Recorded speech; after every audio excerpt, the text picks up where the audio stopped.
developments in the Liam Payne case, specifically between Roger Norres and Geoff Payne. This is part 7. Now, I have read all 263 pages of that bullshit defamation case, Roger. And now it's time for me to tell you what I think, okay? You are trying so hard here, so hard to strip yourself from any sort of responsibility. You've tried to push the blame off onto Geoff, onto Kate Cassidy, even onto Liam's bodyguard. You have tried to get Geoff Payne to retract statements which are true. You know they're true, but you also know them true statements are gonna get you into a lot of shit. At any point during that trip in Argentina, you could have left. And that is the be all and the end all. At any point in that trip in Argentina, you could have rang Geoff. At any point in that trip in Argentina, you could have put your hands up and said, I am not responsible for Liam Payne. Please, can somebody come and deal with him?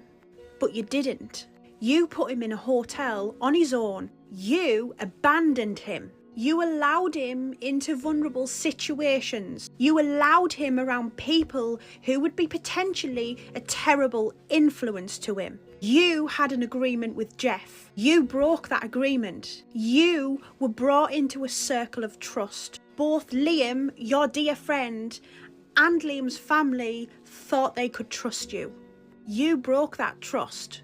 You knew Liam could not be left alone. There was an agreement from a doctor in the UK making it very clear that Liam was to be kept busy. You wanted to make sure that Liam's energy went into anything financial and business related. You wanted to take over Liam's finances. You saw dollar signs.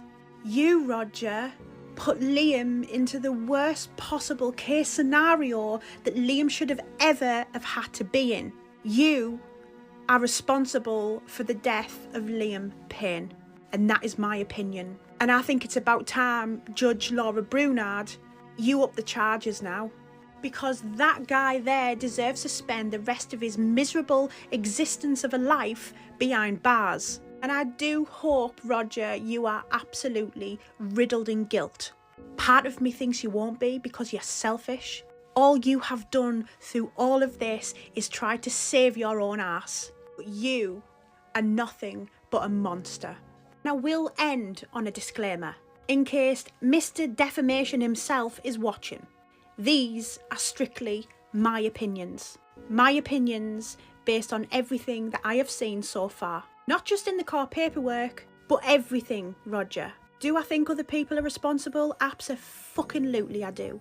But you are heavily responsible. And that abandonment charge needs to come back in, I'm afraid. All the best, son.